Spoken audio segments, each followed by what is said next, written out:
ఉపాధ్యాయులందరికీ నమస్కారం. మనం శిక్షా సప్తాహలో భాగంగా మొదటి రోజున టీఎల్ఎం డే జరిపించాం. అలాగే రెండవ రోజు ఈరోజు ఎఫ్ఎల్ఎన్ డేగా మనం సెలబ్రేట్ చేసుకున్నాం. ఇక రేపు మూడవ రోజు జూలై 24న స్పోర్ట్స్ డే అనేది నిర్వహించవలసి ఉంటుంది. దీనికి సంబంధించిన ఇంట్రడక్షన్ పార్ట్ అంతా కూడా మీకు స్లైడ్స్ రూపంలో ఇక్కడ ఇస్తున్నాను, చూడండి. మెయిన్గా మనం స్కూల్లో ఎటువంటి యాక్టివిటీస్ చేయాలి, అసలు మెయిన్ ఫోకస్ అంతా దేని మీద ఉందనే దాని గురించి మనం తెలుసుకుందాం. మెయిన్గా మీరు ఈ డాక్యుమెంట్ని చూసినట్లయితే ఇండిజినస్ గేమ్స్ మీద ఎక్కువ ఫోకస్ ఉంది. అంటే స్వదేశీ ఆటలు లేదా సాంప్రదాయ ఆటలు అంటారు. ఈ ఇండిజినస్ గేమ్స్ యొక్క ఇంపార్టెన్స్ ఏంటి అనేది ఇవ్వడం జరిగింది. ఒక్కసారి చూడండి. Bharat sports culture is thousands of years old with countless games developed and played in the nation. The games like chess, snakes and ladders, playing card, racing, polo, kho kho, లట్టు అంటే బొంగరాలాట, లగోరి అంటే ఏడు పెంకులాట, గిల్లిదండ అంటే కర్రాబిళ్ళ, కంచె అంటే గోళీలాట అన్నమాట. had originated as sports in Bharat and gifted to the world. Initially these games were started in Bharat, but they were modernized by other countries. అసలు ఈ ఆటలన్నిటికీ కూడా మూలం మన భారతదేశం.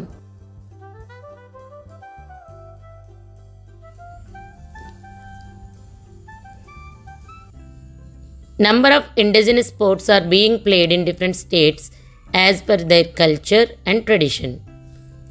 మన భారతదేశంలో వివిధ రాష్ట్రాలకు సంబంధించిన సాంప్రదాయక ఆటలు ఎన్నో ఉన్నాయి.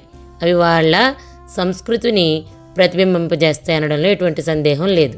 ఆటలకు ఇంత ప్రాముఖ్యత ఉంది కనుక శిక్షా సప్తాహంలో మూడవ రోజుగా ఈ స్పోర్ట్స్ డే అనేది ఇంక్లూడ్ చేయడం జరిగింది. సో ఇంట్రడక్షన్ అంతా మీరు ఒకసారి చూడండి. మెయిన్గా మనకు రేపు ఎటువంటి యాక్టివిటీస్ అనేవి కండక్ట్ చేయాలి, suggested activities for the sports day under Shiksha Saptah.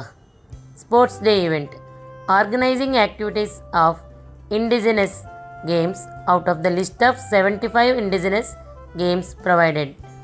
Annexure 1లో మనకు చూసినట్లయితే 75 గేమ్స్ అనేవి వాళ్ళే లిస్ట్ ఇవ్వడం జరిగింది.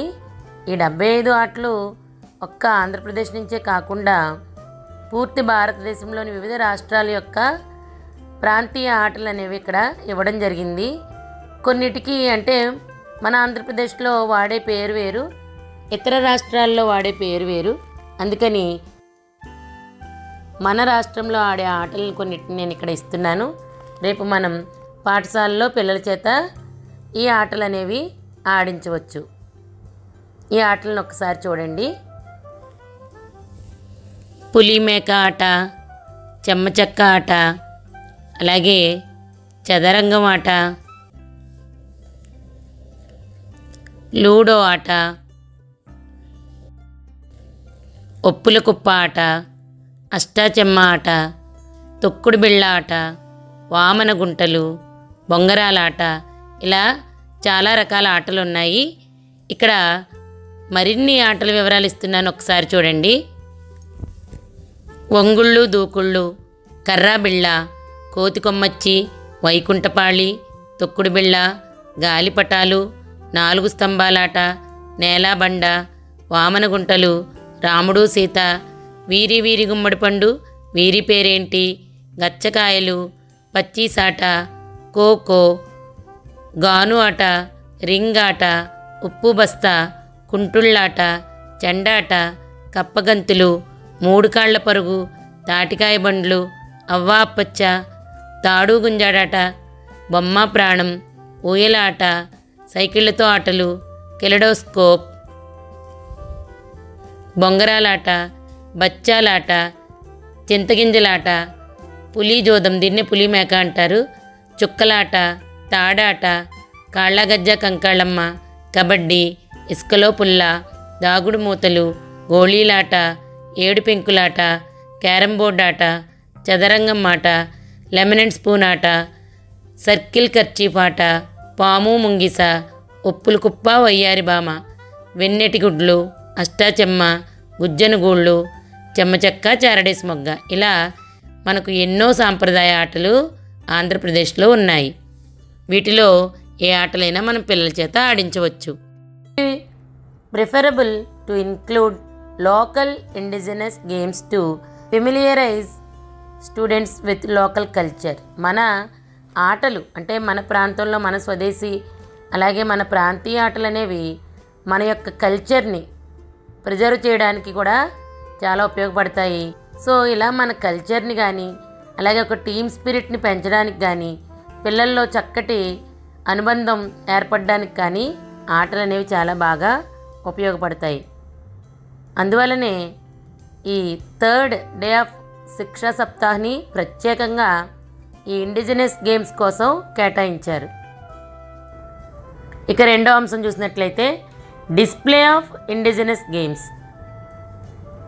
Lot of indigenous games have a strong bond with the ancient ఎరా civilisation, displaying or exhibiting the history and importance of the ancient Indian games, which are still important for holistic development, should be organized. ఈ ఆటల ద్వారా మన ముఖ్యమైన లక్ష్యం ఏంటి? Holistic development అనేది achieve చేయడానికి. అలాంటిది ఒక హోలిస్టిక్ డెవలప్మెంట్ అచీవ్ చేయాలి అంటే మనం మన ఇండిజినస్ గేమ్స్ని మన కరికులంలో ఒక పార్ట్గా చేసుకొని విద్యార్థులకు నేర్పించడం, వాటిని డిస్ప్లే చేయడం ద్వారా కూడా పిల్లలకు వాటిపై అవగాహన అనేది మనం కలిగించవచ్చు. PET teacher May explain about the indigenous games and its importance to the students, teachers and parents. మనం ప్రతిరోజు పేరెంట్స్ని ఇన్వైట్ చేస్తున్నాము. సో అసలు ఈ ఆటల యొక్క ప్రాముఖ్యత ఏంటనేది టీచర్స్కి అలాగే పిల్లలకు అలాగే వచ్చిన పేరెంట్స్కి కూడా మనం చక్కగా ఎక్స్ప్లెయిన్ చేయవచ్చు. మూడో అంశం చూసినట్లయితే sport competitions of different outdoor games may be organized wherever possible. ఎక్కడైతే ఆడించడానికి అనువుగా ఉందో అక్కడ ఇండోర్ గేమ్సే కాకుండా మనం రేపు విద్యార్థుల చేత అవుట్డోర్ గేమ్స్ కూడా మనం ఆడించవచ్చు. అంటే వారికి వయసుకు తగిన గేమ్స్ని ఇక్కడ ఉన్న గేమ్స్ అన్నీ ఆడించడం అవసరం లేదు. వీటిలో తరగతికి అనువుగా ఉండే గేమ్ని మనం ఎంపిక చేసుకొని ఆ విద్యార్థుల చేత మనం ఆడించవచ్చు.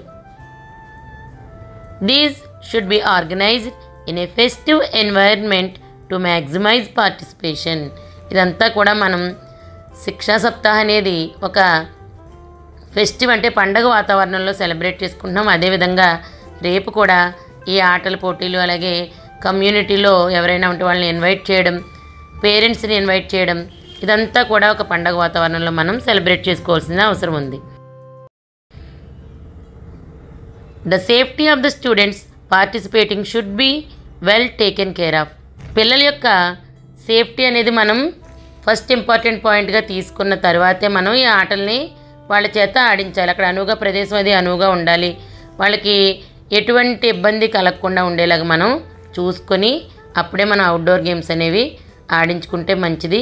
అలాగే and the 4th one is community engagement. Local influencers, real life role models, eminent personalities and sports may be invited for the inspiration. ఒకవేళ మన సరౌండింగ్స్లో ఎవరైనా ఈ ఆటల ద్వారా బాగా పేరుగాంచిన వాళ్ళు ఎవరైనా ఉంటే వాళ్ళని రేపు తప్పకుండా మన పాఠశాలకు పిలిచి వాళ్ళ జీవితంలో ఈ ఆటల్ని ఎలా నేర్చుకున్నారు, ఎంత ముందుకు వెళ్ళారు, ఎంత పేరు ప్రఖ్యాతులు గడించారు, ఇలాంటివన్నీ కూడా వాళ్ళ చేత పిల్లలకు చెప్పిస్తే నిజంగా ఆ పిల్లలకు చాలా ఇన్స్పిరేషన్గా ఉంటుంది. And next one, SMC and school sport committee should be involved in organizing the games, elaborating the importance of playing the indigenous games in students life. SMC మరియు స్కూల్ స్పోర్ట్ కమిటీ ఏమైనా ఉంటే వాళ్ళని తప్పనిసరిగా రేపటి కార్యక్రమాల్లో మనం ఇన్వాల్వ్ చేయాలి. ఎందుకంటే ఇప్పుడు మనకి ఎస్ఎంసీ మెంబర్స్ అంటే ముందు తరం జనరేషన్ వాళ్ళు ఉంటారు కాబట్టి వాళ్ళు చిన్నప్పుడు ఎలాంటి ఆటలు ఆడారు వాళ్ళ చేతే పిల్లలకి చెప్పిస్తే చాలా బాగుంటుంది. Parents and other community including civil society organization working in this field may be involved. పేరెంట్స్ని, కమ్యూనిటీని కూడా మనం ఇందులో ఇన్వాల్వ్ చేసి పిల్లలకు ఆ ఆటలను చెప్పించడం, అలాగే మంచిగా ఆటలు ఆడిన పిల్లలకి ఏవైనా ప్రోత్సాహకాలు ఇప్పించడం కూడా ఒక మంచి విషయం. Sports events must also include children with special needs. Special needs ఉన్న చిల్డ్రన్ ఎవరైనా ఉంటే మనం అది దృష్టిలో ఉంచుకొని పిల్లలందరిలో కూడా వాళ్ళు కూడా కలిసి ఆడేలాంటి గేమ్స్ని మనం ప్లాన్ చేసుకోవాలి. అంతేగాని ఈ స్పెషల్ నీడ్స్ ఉన్న పిల్లల్ని పక్కన పెట్టి మనం ఇతర పిల్లల చేత ఆడించినట్లయితే వాళ్ళు న్యూనతాభావానికి గురయ్యే అవకాశం ఉంటుంది. కనుక మనం ఇవన్నీ కూడా ఆటలాడించేటప్పుడు ఈ విషయాల్ని కన్సిడర్ చేయాలి. సో ఇంకా వీటి నుంచి ఎక్స్పెక్టెడ్ అవుట్కమ్స్ ఏమున్నాయి అనేది మీరు ఇక్కడ స్లైడ్ రూపంలో చూపిస్తున్నాను, చూడండి. Thank you teachers. ఈ వీడియోస్ మీకు ఉపయుక్తంగా ఉంటున్నాయని అనుకుంటున్నాను. Please subscribe Mangarani lessons.